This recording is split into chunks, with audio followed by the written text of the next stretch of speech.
Asai bwana, hii ni simulizi yenye maajabu mengi sana inayomhusu binti wa kuitwa Flau. Binti aliamka asubuhi na kukuta nchi nzima ikiwa imezibwa na ukuta wa ajabu, huko kila mtu ambaye alikuwa kwenye nchi hiyo akiwa ampoteza maisha. Hasa najua utakuwa unajiuliza maswali mengi sana, inakuwaje mpaka nchi kazibwa na ukuta wa ajabu kiasi hicho? Lakini hao majibu ya maswali yako utapata hapa kwenye simulizi fupi ya movie yetu. Hivyo usahau kupita pale YouTube na kusubscribe ili wa kwanza kupata movie zetu. Okay, sawa, tuanze. Mzigo unaanza ukimwonyesha binti wa kuitwa Flau na Loi. Binti pamoja na marafiki zake walikuwa wameondoka na kwenda kwenye kijiji kimoja kwa ajili ya mapumziko. Ila baada ya kufika tu kwenye kijiji hicho, marafiki wa Flau walimwaga binti na kumwambia wanahitaji kwenda kutembelea kwenye baadhi ya maeneo na baada ya muda mfupi tu watarudi. Hasa Flau kwa sababu alikuwa amechoka sana siku hiyo, ilibidi waruhusu tu marafiki zake waondoke, maana alikuwa anaamini muda si mrefu watarudi. Lakini baada ya muda mrefu kupita, mambo yalianza kuharibika, na hii ni baada ya marafiki yao kushindwa kabisa kurudi nyumbani hapo, jambo lilofanya Flau aingiwe na wasiwasi mkubwa sana. Na hapo ndipo binti akaona njia pekee ni kuanza kuwatafuta marafiki zake, licha ya kwamba alikuwa ni mgeni kabisa kwenye kijiji hichi. Lakini binti akiwa anaendelea kuwatafuta marafiki zake, ghafla kuna jambo la ajabu sana lilijitokeza, na hii ni baada ya kuzuiwa na ukuta uliompatia maswali mengi sana. Maana binti alikuwa anaona kila kitu ambacho kipo mbele yake, lakini alikuwa hawezi tena kuendelea na safari, na kila alipojaribu kuvunja ukuta huo mambo yalikuwa magumu. Sasa hilo jambo lilimpa maswali mengi sana Flau, maana jambo la ajabu kama hili hajawahi kuliona kabisa. Na hapo ndipo binti akaamua kuondoka na kurudi zake nyumbani. Lakini alipokuwa njiani alifanikiwa kukutana na watu ambao walikuwa nje ya nyumba, na alipojaribu kuwafuata watu hao, pale pale ukuta ulimzuia, jambo ambalo lilizidi kumchanganya sana binti, maana kila alipojaribu kuwaita watu hao hawakuweza kabisa kumuitikia, hali iliyofanya Flau akose kabisa matumaini na kuamua kurudi zake nyumbani. Ila binti kwa sababu alikuwa aamini kabisa kama marafiki zake wamewapoteza, na alipojaribu kuendelea kuwatafuta bado shughuli ilikuwa ni ngumu, na hapo ndipo binti akakata kabisa tamaa na kurudi zake nyumbani kupumzika. Lakini kiza kilipoingia, binti alianza kuota ndoto za ajabu sana ambazo zilikuwa zinamuonyesha binti amekwama ndani ya nyumba anayoishi. Lakini siku ilipopita, binti aliamka na kuanza kuchunguza baadhi ya maeneo kwenye kijiji hicho, na baada ya kuchunguza kwa umakini sana aligundua kwamba huenda wale watu waliokutana nao siku ya jana walikuwa washafariki. Lakini Flau baada ya kushuhudia jambo hilo, binti alienda kuzurura akiamini anaweza kupata msaada. Lakini kama isivyo bahati, binti alishindwa kabisa kuwaona watu kwenye kijiji hicho, ila alifanikiwa kuiona ng'ombe, na kwa sababu binti alikuwa anapenda sana mifugo, alichukua ng'ombe hiyo na kurudi nao nyumbani. Lakini siku zilipozidi kusogea, maisha yaliendelea kama kawaida upande wa Flau, na Loi binti aliamua kwenda tena kuwatafuta marafiki zake. Ila baada ya kufika njiani alifanikiwa kuikuta gari ambayo marafiki zake walikuwa wanaitumia. Hapo ndipo binti aliamini kwamba huenda marafiki zake watakuwa bado wapo hai. Lakini alipojaribu kuongeza spidi ili aikaribie gari hiyo, ghafla alizuiwa tena na ukuta uliofanya binti ashindwe tena kuendelea na safari. Na hapo ndipo Flau akaona hana tena ujanja. Binti aliamua kurudi nyumbani huku akiwa na huzuni kubwa sana, maana alikuwa anaamini huenda marafiki zake watakuwa washapoteza maisha. Na hapo ndipo binti akaona hana tena ujanja, ilibidi akubali tu kwamba ni lazima maisha yaendelee. Na hapo ndipo Flau alipoanza kulima ili apate chakula, maana aliona njia pekee ya kusurvive kwenye kijiji hichi ni kuwa na msosi. Sasa Flau licha ya kwamba alikuwa anapitia wakati mgumu sana, binti alikuwa anajitahidi kuandika kila moment anayopitia, maana alikuwa anaamini huenda ya maandishi atakuwa msaada kwa watu wengi sana. Lakini maisha ya Flau yaliendelea huku binti akiwa ni mtu mwenye uoga kila wakati, maana binti alipokuwa anasikia sauti yoyote ile lazima ingiwe na wasiwasi. Na Loi binti aliposikia sauti za kutisha aliamua kutoka nje, ambako hapo alikutana na paka, jambo ambalo lilimfanya binti asiamini kabisa. Ila binti kwa sababu alikuwa anapenda sana wanyama, aliamua kumchukua paka huyo na kuanza kuishi naye. Na kwa sababu Flau alikuwa hana mtu yoyote yule wa kuzungumza naye, binti alianza kuishi na wanyama hao kwa namna ya kipekee sana, na hii baada ya kuona ameshindwa kabisa kuendelea kuishi peke yake. Lakini baada ya muda kusogea, Flau alianza kujifunza kuwinda, jambo ambalo lilikuwa ni gumu sana upande wake, maana Flau alikuwa ni muoga sana. Ila Flau baada ya kuona ameshindwa kabisa kuendelea kuwinda, binti aliendelea kuzunguka kwenye kijiji hicho, ambapo alifanikiwa kuiona gari yake iliyokuwa imekwama kuendelea na safari. Na alipoingia tu kwenye gari hiyo, binti aliiona ramani ambayo alikuwa ameitumia kufika kwenye kijiji hichi. Na hapo ndipo Flau akaona njia pekee kutoka kwenye msitu ni kwanza kufuata hii ramani. Lakini bado shughuli ilikuwa ni nzito, maana ramani ilimpeleka sehemu ambayo ilikuwa ina msitu mkubwa sana, na binti alipoforce kuendelea na safari, ghafla ukuta ulimzuia, na hapo ndipo binti akaona njia pekee ni kurudi alikotoka. Sasa Flau akiwa anaendelea na safari ya kurudi nyumbani, ghafla alikutana na nyumba ambayo ilikuwa imejitenga peke yake, na kwa sababu haya ni moja ya maeneo ambayo alikuwa anayapenda sana, binti ilibidi ahamie tu kwenye nyumba hiyo. Lakini siku zilipozidi kusogea, binti alianza kupitia wakati mgumu sana kwenye hii nyumba, maana Flau alikuwa hana kabisa msosi. Na hapo ndipo binti akaona njia pekee ni kujifunza kuwinda, na licha ya kwamba alikuwa ashazoea maisha ya kuishi peke yake, Flau bado alikuwa anaingiwa na mawazo mengi sana, maana Flau alikuwa hana imani kabisa kama atabaki akiwa mzima. Ila kwa sababu alikuwa anaamini huenda siku moja atapata msaada, binti ilibidi avumilie tu. Ingawa baada ya muda mfupi binti alistuka sana baada ya kusikia sauti iliyokuwa imetoka ndani ya kabati, na kwa sababu Flau alikuwa ni muoga sana, hilo jambo lilimpa mawazo vibaya mno. Lakini alipoenda kufungua tu kabati, ghafla alikutana na paka, jambo lilofanya binti asiamini kabisa, maana paka ni moja ya wanyama ambao anawapenda sana. Hasa Flau licha ya kwamba alikuwa anapitia wakati mgumu sana, binti alikuwa anawapenda sana wanyama wake. Na Loi binti akiwa ametoka kukata nyasi za ng'ombe, kwa bahati mbaya sana ukuta ulimzuia, hali iliyomfanya Flau achukue maamuzi ya kuhama kabisa kwenye nyumba hiyo na kurudi kwenye nyumba alikuwa anaishi mara ya kwanza. Hasa Flau baada ya kurudi kwenye nyumba hiyo alikuwa ni mtu mwenye mawazo kila wakati, na jambo ambalo lilikuwa linamtesa sana Flau ni namna ya kuondoka kwenye kijiji hichi. Ila baada ya kuona amewaza kwa muda mrefu sana bila majibu, Flau ilibidi akubali tu maisha yaendelee kama kawaida, na hapo ndipo binti alipoanza kuchimba mizizi na kupika, maana alikuwa hana kabisa chakula. Lakini siku ilipopita, kuna jambo moja ambalo Flau linimpatia mawazo mengi sana, na hii ni baada ya kukutana baadhi ya nguo zikiwa juu ya mti, na hili jambo lilimchanganya sana Flau, maana binti alikuwa anaamini muda si mrefu naye anaweza kupoteza maisha, na hii ni moja ya hali ambayo ilikuwa inamsumbua sana binti huyo, maana kila alipokuwa anawaza namna ya kuondoka kwenye kijiji hichi alikuwa hapati kabisa majibu, hali iliyomfanya binti aanze kutembea kwa umbali mrefu sana, ikiwezekana apunguze mawazo. Ila baada ya siku kadhaa kupita, binti alianza kuota ndoto nyingi sana za ajabu, hali iliyomfanya binti aingiwe na uoga mwingi sana, jambo lilofanya binti ashindwe tena kuendelea kulala ndani ya nyumba hiyo na kwenda nje kutafuta sehemu ya kupumzika. Lakini siku ilipopita, Flau aliondoka na kwenda zake mawindoni, ingawa laundi kuna mnyama mmoja alimuona, lakini roho yake iligoma kabisa kumuua mnyama huyo, na hii ni baada ya Flau kuona hata wanyama nao wana nafasi pia ya kuishi. Na baada ya tukio hilo, binti aliondoka na kurudi zake nyumbani, ikiwezekana alishia ng'ombe wake, na baada ya kufika tu nyumbani, binti aligundua kwamba ng'ombe wake ana mimba, na hapo ndipo binti alipoanza kumwandaa ng'ombe wake. Lakini baada ya masaa machache kupita, ng'ombe alifanikiwa kuzaa, hali iliyomfanya binti achukue maamuzi ya kuhama kabisa kwenye nyumba hiyo na kwenda kuishi juu ya milima, ambako huko ndo aliona ndio sehemu pekee ambako anaweza kufuga mifugo yake. Hasa baada ya kufika kwenye eneo hilo, Flau alikuwa ni mtu mwenye amani kila wakati, maana hii ilikuwa ni sehemu ambayo ilikuwa imetulia sana, maana Flau alikuwa ni mtu mwenye mawazo kila wakati, hali iliyomfanya Flau aanze kubadilisha mazingira ya kuishi, ikiwezekana binti apunguze mawazo, maana hii ndio njia pekee ambayo ilikuwa inampatia msaada, huku akiwa anaendelea kuandika moment ambazo alikuwa anapitia kwenye maisha yake. Lakini siku zilisonga na maisha yakaendelea kama kawaida, na leo binti akiwa ametoka mawindoni, ghafla alistuka sana baada ya kuona kuna mshikaji mmoja anampiga mbwa wake, na binti baada ya kushuhudia tukio hilo alijikuta anaingiwa na hasira sana, na hapo ndipo ikabidi aingie ndani, ikiwezekana achukue silaha ili ammalize kabisa mshikaji. Lakini kama isivyo bahati, binti alitoka na kukuta tayari mbwa wake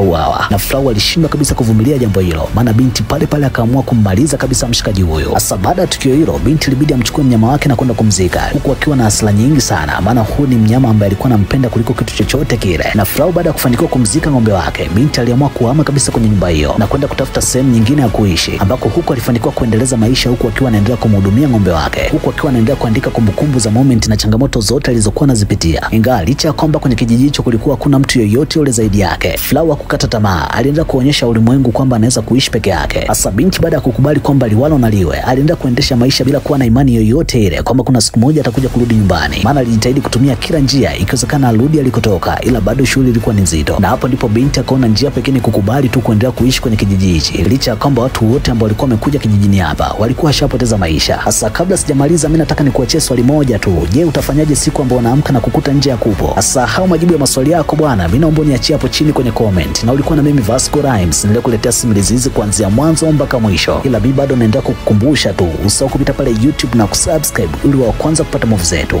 Asante.